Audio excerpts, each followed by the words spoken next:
Sir నమస్తే అండి, ఏం చేస్తుంటారు? మేము కన్స్ట్రక్షన్ చేస్తాను గుంటూరు కన్స్ట్రక్షన్ చేస్తూ ఉంటారు. ఓకే సార్, కోట ప్రభుత్వం వచ్చి 18 నెలలు అయింది. అసలు ఎలా ఉందంటారు కన్స్ట్రక్షన్ ఫీల్డ్ అనేది? జనం స్వేచ్ఛగా బతుకుతున్నారు. మనం ఇంట్లో ఉంటే మనకి మన దగ్గరికి ఎవడన్నా వచ్చి భయపడతాడనే భయం లేదు. మన వ్యాపారం మనం చేసుకుంటాము, మనం స్వేచ్ఛ బతుకుతాం. ఏదైనా రౌడీ వాడు వస్తాడేమో, లేకపోతే మనకి ఏమైనా అభద్రాభావం ఉంటుందేమో, రోడ్డు మీద ఎవడన్నా లంచాలు అడుగుతాడేమో, లేకపోతే మనల్ని బెదిరించే డబ్బులు అడుగుతాడో ఆ భయం లేదు. స్వేచ్ఛగా వ్యాపారం చేసుకున్నాక ఈజీగా పోతున్నాం. మనకు కావాల్సిన మెటీరియల్ కూడా పూర్తిగా తగ్గింది.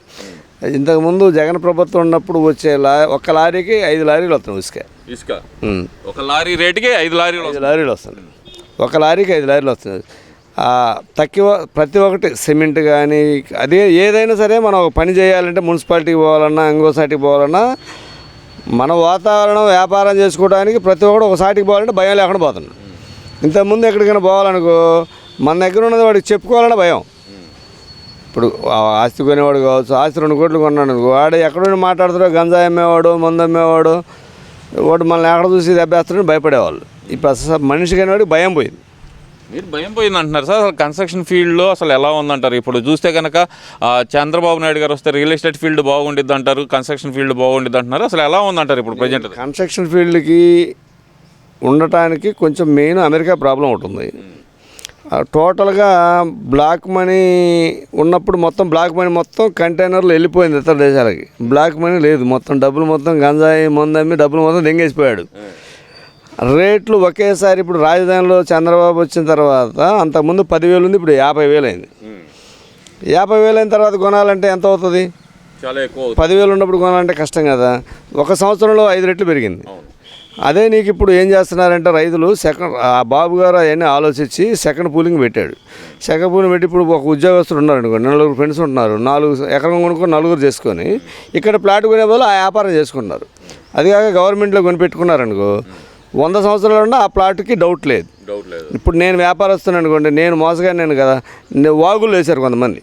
ఇక వైసీపీ ప్రభుత్వంలో ఉన్నప్పుడు లంచాలు తెంగి ప్రతి ఒక్కటి ఎక్కడ పెట్టినా వాగులు, ఎక్కడ పెట్టిన డబ్బులు మామూలుగా శ్రీలక్ష్మి అప్పుడు మైనింగ్లో చేసిందని తెగొచ్చాడు పెట్టి ఎకరానికి 10 లక్షలు 5 లక్షలు ఈ మొత్తం గూనుకుంటారు. అది ఎంగి వాగుల్లో కూడా పర్మిషన్ ఇచ్చారు, వెంచర్స్ ఇచ్చిన తర్వాత మన వాగులు వచ్చినప్పుడు ఏం జరిగింది?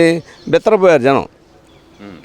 అసలు ఇట్లాంటి సాట పర్మిషన్ గవర్నమెంట్ ఎట్టిచ్చింది, మేము ఎట్లా కొనుక్కున్నాం, గవర్నమెంట్ ఇచ్చింది కాబట్టి కొన్నామని చెప్పి మొత్తం అసలు అయోమయంలో పడిపోయారు జనం.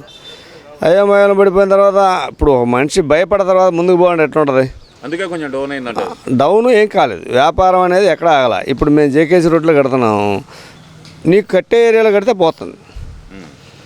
నీకు ఎక్కడైనా సరే నీకు వాతావరణానికి అనుకూలంగా ఉన్న కాడ కడితే పోతుంది. అదిగాక కన్స్ట్రక్షన్ విపరీతంగా పెంచారు. ఇప్పుడు ఇంతకుముందు 10 కట్టి ఇప్పుడు 100 సార్లు కడుతున్నారు. ఎన్నేం కొంటారు?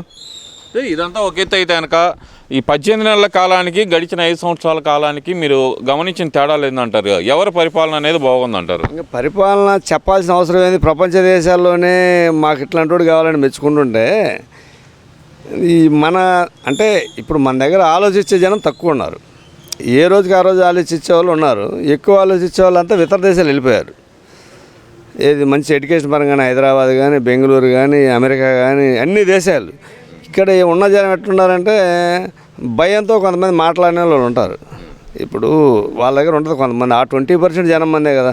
అపోజిషన్ పార్టీ అనేది ఎప్పుడు ఉంటుంది. ఇప్పుడు కాంగ్రెస్ కానీ, బీజేపీ కానీ, తెలుగుదేశం కానీ, వైసీపీ కానీ, జనసేన కానీ అపోజిషన్. ఇప్పుడు ఊళ్ళో 2 వర్గాలు ఉన్నాయనుకోండి, అది జగన్ వర్గమేం కాదు. అది నీకు ఆ పట్నాయం పార్టీ రెండో పార్టీ లేదు కాబట్టి మా ఊరు ఉందనుకోండి, మా ఊళ్ళో 2 వర్గాలు ఉంటాయి. ఒక వర్గం అటు ఉండాల్సిందే, తప్పదు. అది ఇక్కడ ఇంకో విషయం కూడా తీసుకుంటే కనుక ప్రధానంగా రాష్ట్రంలో సంక్షేమం లేదు, అభివృద్ధి లేదు అనేది వైసీపీ నాయకులు చెప్తున్న మాట నిజమే అనుకోవచ్చు అంటారా? ఇప్పుడు నాకు ఉచితంగా రోజు 1,00,000 డబ్బులు వస్తున్నాయి అనుకో, నేను 100 చెప్తా, నీకు 10,000 ఇస్తా. నీకు 10,000 ఇస్తే నీ ప్రభుత్వం నీ డిపార్ట్మెంట్తో పని లేదు కదా, నీ 10,000కే ఆశపడతావు. నేను గంజాయి రోజు నాకు 1,00,000 వచ్చినాయి అనుకో, నేను ప్రచారం చేస్తాను. నేను ఒత్తోడు చేయలేడుగా, నాకు ఉచిత ఆదాయం వచ్చినట్టు చేస్తాడు. అంటే ఇప్పుడు అభివృద్ధి లేదు. వాళ్ళు చెప్తుంది ఏంటంటే రాష్ట్రంలో అసలు ఆ అభివృద్ధి అనేది కుంటుపడింది, మొత్తం రెడ్ బుక్ రాజ్యాంగం తప్పితే ఏం నడవట్లేదు రాష్ట్రంలో అంటున్నారు కదా. మరి దానికి ఏం చెప్తారు? ఇప్పుడు వచ్చిన కంపెనీలన్నీ ఇప్పుడు మేమే తెచ్చామో ఇవన్నీ పేరు చంద్రబాబు నాయుడు గారు. హెచ్పిఎం ఏంది, భారత్ ఏంది, ఈ క్వాంటమ్ అంటే ఎంతమంది తెలుసు? 24 సీఎంలకు కూడా తెలియదు. 24 సీఎంలకు కూడా తెలియదు దాని విలువ. పిల్లల ఉద్యోగాలు అందరూ అమెరికా పోతున్నారు. ఆహా. కంపెనీ అది నేను మాట్లాడు కంపెనీ రండి సార్, ఇటు రండి సార్. ఏం లేదు అట్టగా గోతులే మాకాళ్ళలోతు గోతులే గంజాయి సార్ రండి మాట్లాడదాం. రండి. కంపెనీ చెప్పు. ఆడ చూసినా గోతులే గంజాయి అన్ని అమ్ముతున్నారుగా. తెచ్చారు ఏది కంపెనీ చెప్పి మనం ఏ కంపెనీ కావాలి నీకు? అట్టగా జగన్ అండి జగన్ తేలేదు తెచ్చారు మనం. నీకు పోయినసారి నీకు ఒక వ్యవహారానికి చెప్తే 5 సంవత్సరాల్లో జగన్ ఏదన్నా ఒక కౌంటర్ కంపెనీ తెచ్చాడా, ఒక గూగుల్ తెచ్చాడా, ఒక మైక్రోసాఫ్ట్ తెచ్చాడా? నేనే తెచ్చానని చెబుతున్నాడు సార్.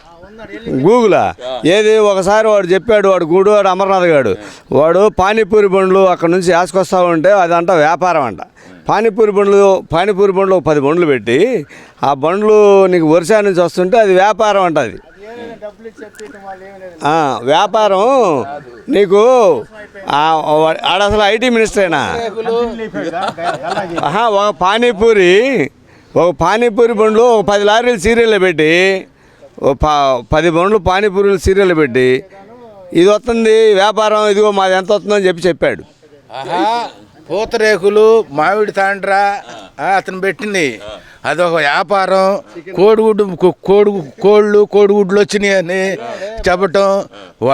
ఎందుకంటే వాళ్ళు మనుషులేనా అసలు? సమాజంలో మనుషులు లేకపో నిన్న వాడు పాసినోరు వేసుకొని వాడు జోగి రమేష్ మాట్లాడే మాటలేంది. చంద్రబాబు దేవుడు ఉన్నాడు కాబట్టి పోయాడు జైల్లోకి. మరి రఘురామకృష్ణరాజుని కొట్టినప్పుడు దేవుడు లేడా? కొట్టించినప్పుడు మరి ఇన్ని పాప పనులు చేశారు, ఎంతమంది అమ్మారు, ఎంతమంది చచ్చిపోయారు, ఎన్ని కిడ్నీలు పోయినాయి. మరి అప్పుడు లేడా దేవుడు?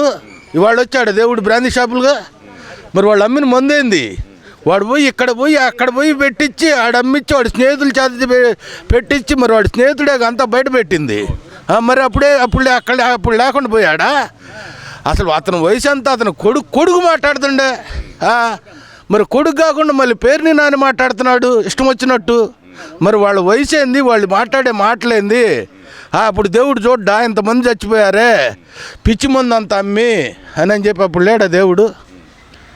ఇప్పుడు దాని గురించే కాకుండా వాళ్ళు ఇంకా చాలా మాట్లాడుతున్నారు కదా సార్. ఇందాక మాట్లాడుకున్నట్టు కంపెనీలు కూడా అసలు ఏం తేలేదు చంద్రబాబు నాయుడు అంటున్నారు కదా.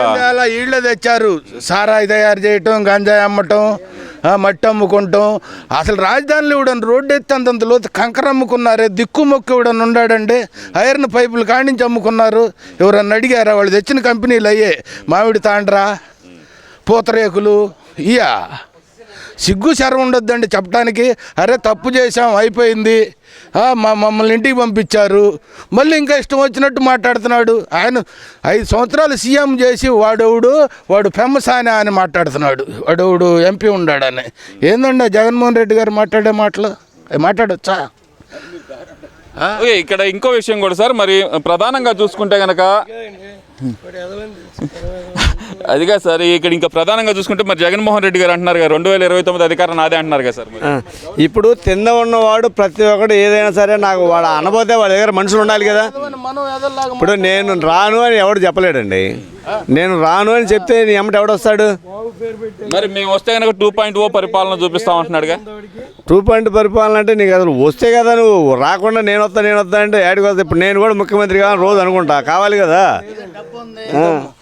దెంగిన డబ్బులు మొత్తం ఉన్నవి. ఇప్పుడు గంజాయి, మందు, మైనింగ్ మొత్తం దెంగిన డబ్బులన్నీ ఉన్నాయి. డబ్బులు పెట్టి ఏదేదో చేస్తూ ఉన్నాడు. చేసినందువల్ల జనంలో ఓటు రావాలిగా. ఓటు వేయరు కదా. పైకి ఏనని చెప్పరుగా. ఓటు నేను ఏనని ఎవరు చెప్పడండి. మొన్న చెప్పారా? అసలు మొన్న చెప్పారా? నేను ఓటు ఊర్లో ఆ 30% నా వర్గం అనుకుంటున్నాడు ఆయన. ఆయన కాదు, ఎవరికైనా సరే ఊర్లో అపోజ్ చేసిన ఆ 30% అనేది అది కామన్గా, అది ఎదురేది ఉంటుంది, కామన్గా ఉంటుంది. 29 అయితే అవకాశం లేదంట. 29 కాదు, ఒక మనిషిగా భూమి మీద పుట్టినోడికి ఒక విలువ. ఇప్పుడు చేసిన పనికి ఎవరినైనా సరే ఆయన ఏమి అరాజకాలు చేశాడో ప్రతి ఒక్క మానవుడికి తెలుసు. ఎప్పుడైనా రాబోయే కాలంగా చదువుకునే పిల్లగాళ్ళకి జ్ఞానం వస్తుంది కాబట్టి ఇంతవరకు అతను చేసిన పనికి అతనికి ఓటు వేయడం అంటే వాళ్ళ పిల్లగాళ్ళు ఓటు అయినారు. ఇప్పుడు ఈ రోజుల్లో కాలేజీలో కానీ స్కూల్లో స్వేచ్ఛగా చదువుకుంటున్నారంటే గంజాయి భయం లేదు, నీకేదైనా స్టేషన్కి పోవాలంటే ఇంతకుముందు స్టేషన్కి పోవాలంటే పోయినోడే తెంగేవాళ్ళు. ఇప్పుడు ఎవడు కావాలంటే వాడు పోయి స్టేషన్లో పెట్టుకోవచ్చు. ఉద్యోగస్తులు ధర్నా చేయాలంటే ధర్నా చేసుకోవచ్చు, స్పేస్ కావాలంటే అడగవచ్చు. ఇంతకుముందు ఒక ఉద్యోగస్తుడు పరం అడగాలంటే వాడు ఉద్యోగస్తుడు ఒక ఉద్యోగస్తుడు ప్రెసిడెంట్ పోయి కొండలు దొంకోవాలా.